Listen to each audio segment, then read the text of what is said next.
All aboard the last Brussels gravy train. After 4 decades, British MEPs are due to make their final journeys to the European capital in March 2019.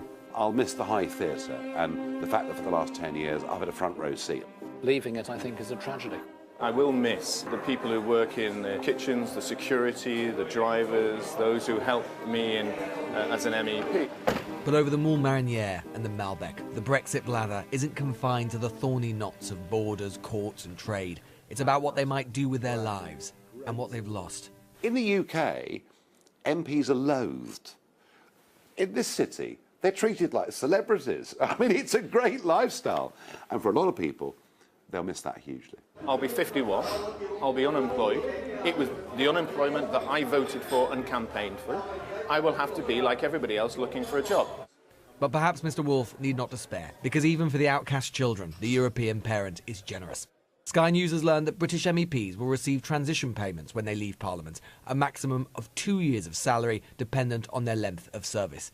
All in all, a total redundancy package of over €6 million between Britain's 73 MEPs. But here's the rub. I've been told by a senior EU source that as far as Brussels is concerned, they will not be paying for the British MEPs' redundancy payment. So that means it will have to come from the British Brexit bill. But then you'll have the prospect of dozens of British MEPs, many of whom voted to leave, financially profiting to the tune of hundreds of thousands of pounds, all being paid for by the British taxpayer. They'll find some reason not to pay it. But would you reject it if they... Are you going to seek it? Well, I mean, having got out of prison after 18 years, I'll probably take it, but I'm not sure I'm going to get it. So you'd feel comfortable taking the transition payment? I won't get it. I'm already being docked money. But if they did give it to you? If they offered it to you? Oh, if they offered it to me, I would, but I'm not going to get it. Nigel Farage, I think that the European Union will give it to him. No, well, he's entitled to it. Rightly or wrongly, it's enshrined in law. They can't say, we don't like this MEP, we're not giving him his pension or transitional allowance. That guy, this lady, maybe... No, of course they can't do that. They have to treat them the same in law. You would accept it? You would take it? The 42,000? I think it's probably something that I will, but I'll consider that at the time. So failing the gallantry of our MEPs, the British Exchequer's pockets will have to be that bit deeper to pay for their retirements.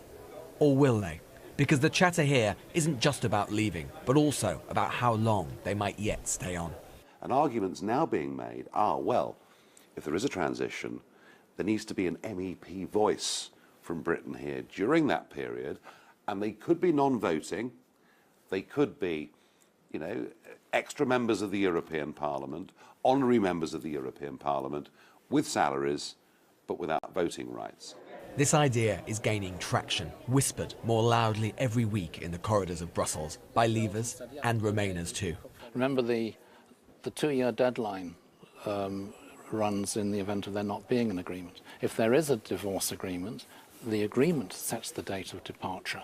And you could indeed envisage that being in 2 or 3 years later and have the transition with Britain still being a voting member, still having rights to shape the decisions. Presumably still take their seat? If Britain seat? is still a member after after May 2019, it would presumably, as still being a member state, have to take part in the next European elections. I can't even envisage myself doing it. But if they really do fudge this, and if the British Parliament does betray the will of the people, and if effectively we don't Brexit before the next set of European elections, and we have to contest the next European elections, I will be there in the front line fighting those elections, and I will give them, the establishment in Britain, a result they can't even bear to look at.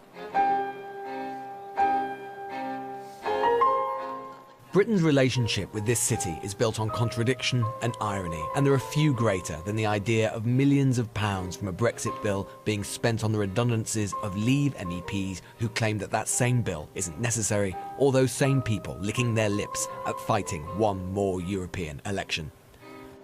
Because walking the corridors of power here, somehow it doesn't feel like the end of the Britons in Brussels. It feels like there's at least 1 or 2 more ironies to come.